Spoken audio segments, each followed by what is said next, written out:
USTM নিয়ে আসামের মুখ্যমন্ত্রীর মন্তব্যের নিন্দা এনএসইউআইয়ের। আসামের মুখ্যমন্ত্রী ডক্টর হিমন্ত বিশ্ব শর্মাকে পুনরায় আইন পড়ার পরামর্শ দেন এনএসইউআইয়ের রাজ্যিক সম্পাদক মজমুল ইসলাম লস্কর। ইউজিসি স্বীকৃতিপ্রাপ্ত বহিরাজ্যের ইউনিভার্সিটি থেকে পাশ করা ছাত্রছাত্রীরা আসামে সরকারি চাকরির জন্য আবেদন করতে পারবেন না। এসব ছাত্রছাত্রীরা আসামে আরেকটি পরীক্ষা দিতে হবে বলে আসামের মুখ্যমন্ত্রী ডক্টর হিমন্ত বিশ্ব শর্মার এই মন্তব্যটি অত্যন্ত দুর্ভাগ্যজনক এবং আইন বহির্ভূত বলে আখ্যা দেন ছাত্রনেতা মজমুল। বৃহস্পতিবার তিনি হাইলাকান্দিতে সাংবাদিকদের মুখোমুখি হয়ে মুখ্যমন্ত্রীর এই মন্তব্যের তীব্র নিন্দা জানান।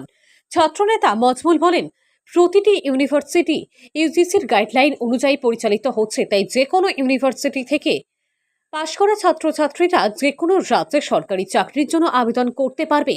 আসামে 70% ছাত্রছাত্রী বহিরাজ্যের বিভিন্ন ইউনিভার্সিটিতে পড়াশোনা করছেন।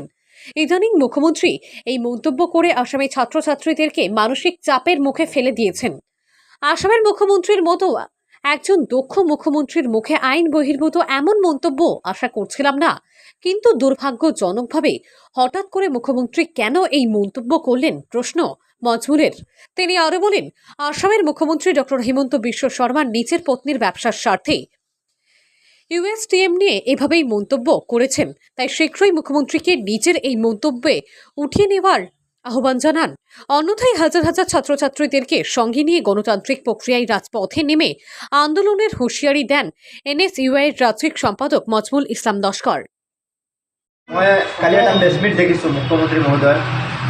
এই প্ৰেছমিট দেখি গম পাইছোঁ যে মুখ্যমন্ত্ৰীজনে এজন ল'ৰ ষ্টুডেণ্ট হয়, এজন প্ৰেক্টিছ কৰা মানুহ, কিন্তু আজিকালি যিটো প্ৰেছমিট দিছে এই প্ৰেছমিটত মই গম পাইছোঁ যে মুখ্যমন্ত্ৰীজনে ল'টো পাহৰিলে। ভাৰতৰ India constitution law of India যিটো আছে সেইটো পাহৰিলে। বিএনএছটো আজি সেইটো মনত ৰাখিছে, কিন্তু মেইন ল যিটো আছে কনষ্টিটিউশ্যন ল অফ ইণ্ডিয়া সেইটো পাহৰিলে।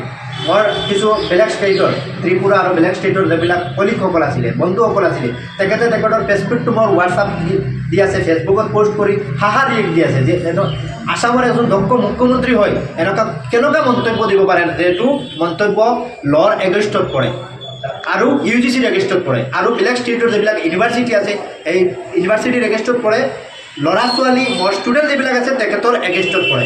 মুখ্যমন্ত্ৰীজনে বাবা নাছিল নেকি? এতিয়া 70% হায়াৰ এডুকেশ্যন লৈ আছে আসামৰ ল'ৰা ছোৱালীসকলে বেলেগ ষ্টেটত গৈ, আৰ বেলেগ ষ্টেটত গৈ এতিয়া জামিয়া মিলিয়া ইছলামিয়া ইউনিভাৰ্চিটি আছে, আলিগড় মুছলিম বিদ্যালয় আছে, হিন্দু ইউনিভাৰ্চিটি আছে, যিবিলাক ষ্টেট ইউনিভাৰ্চিটি আছে সেই ষ্টেট ইউনিভাৰ্চিটিত এতিয়া আমাৰ অসমৰ 70-80% ল'ৰা ছোৱালী হায়াৰ এডুকেশ্যন লৈ আছে। এই মানুহজনে যিটো ইউনিভাৰ্চিটিৰ ইউজিচিৰ যিটো গাইডলাইন আছে সেই গাইডলাইনটো পাহৰিলে। এনেকুৱা মুখ্যমন্ত্ৰীৰ মুখৰ পৰা এনেকুৱা ল'ৰ এগেইনষ্টত এটা বক্তব্য ওলাব মই আশা কৰিব নাছিলোঁ। এতিয়া মই মানে আগতে মুখ্যমন্ত্ৰীয়ে যিটো বক্তব্য দিলেহেঁতেন বা যিটো প্ৰেছমিট কৰিলেহেঁতেন মই ভাবিছিলোঁ যে ল'ৰা ছোৱালীসকলৰ কাৰণে এটা ভাল খবৰ আহিব, কিন্তু এতিয়া যিটো প্ৰেছমিট ওলাই আছে ল'ৰা ছোৱালী আৰু ষ্টুডেণ্টৰ এগেইনষ্টত ওলাই আছে। মই মুখ্যমন্ত্ৰীক আহ্বান কৰিছোঁ যে এই যে বেলেগ আউট অফ ষ্টেটৰ যিটো ইউনিভাৰ্চিটিলৈ যিটো মন্তব্য কৰিছে মোৰ ষ্টুডেণ্টৰ এগেইনষ্টত গৈ এইটো উল্টো কৰক, নহ'লে ষ্টুডেণ্টলৈ মই ৰাস্তাত নামিবলৈ বাধ্য। মুখ্যমন্ত্ৰী কি মন্তব্য কৰেছে? মুখ্যমন্ত্ৰী মন্তব্য কৰেছে যে বেলেগ যিবিলাক ইউনিভাৰ্চিটি আছে আউট অফ ষ্টেট, মোৰ ষ্টেটৰ পৰা বেলেগ যিবিলাক ষ্টেট আছে এই ষ্টেটত ল'ৰা ছোৱালীসকলে পঢ়িলে আসামত আহি আকৌ পঢ়িব লাগিব, আকৌ এটা এক্সাম দিব লাগিব। মুখ্যমন্ত্রী এইটো কোৱা নাই, মুখ্যমন্ত্রী কৈছে ইয়েছ টিমত পঢ়িলে ইয়েছ টিমত পঢ়িবলৈ আপুনি কওকচোন যে ইয়েছ টিম যিটো চলাই আছে, ইয়েছ টিমৰ কৰ্ণধাৰ বা ইয়েছ টিমৰ এডমিনিষ্ট্ৰেটৰ যিটো ইউনিভাৰ্চিটি চলাই আছে সেই ইয়েছ টিমটো কিবা ইউনিভাৰ্চিটিৰ গাইডলাইন নাই নেকি, ইউজিচিৰ গাইডলাইন নাই নেকি? ইউএছ টিমৰ যেনেকুৱা ইউজিচিৰ গাইডলাইন আছে তেনেকুৱা গুৱাহাটী ইউনিভাৰ্চিটিৰ এটা গাইডলাইন আছে, বেলেগ ষ্টেট যিবিলাক ষ্টেট আছে সেইবিলাকৰ ছেইম গাইডলাইনটো চেঞ্জ হোৱা নাই। মই কৈ আছোঁ যে ইউএছ টিমলৈ যিটো মুখ্যমন্ত্ৰীয়ে যিটো মন্তব্য কৰিছে সেইটো পাৰ্চনেলি মন্তব্য হ'ব পাৰে, তেখেতৰ পাৰ্চনেল তেখেতৰ ৱাইফৰ বিজনেছৰ কাৰণে সেইটো মন্তব্য হ'ব পাৰে, নহ'লে ইউএছ টিমত যেনেকুৱা ইউজিচিৰ গাইডলাইন আছে বা ইউজিচিৰ পাৰ্মিশ্যন আছে বেলেগ ষ্টেটৰ যিবিলাক ইউনিভাৰ্চিটি আছে ছেইম গাইডলাইন আছে, কিন্তু পাৰ্চনেলি ইউএছ টিমক টাৰ্গেট কৰিবৰ কাৰণটো কি হয়? ইউএছ টিমত এতিয়া 60%, 70% আসামৰ ল'ৰা ছোৱালী পঢ়ি আছে।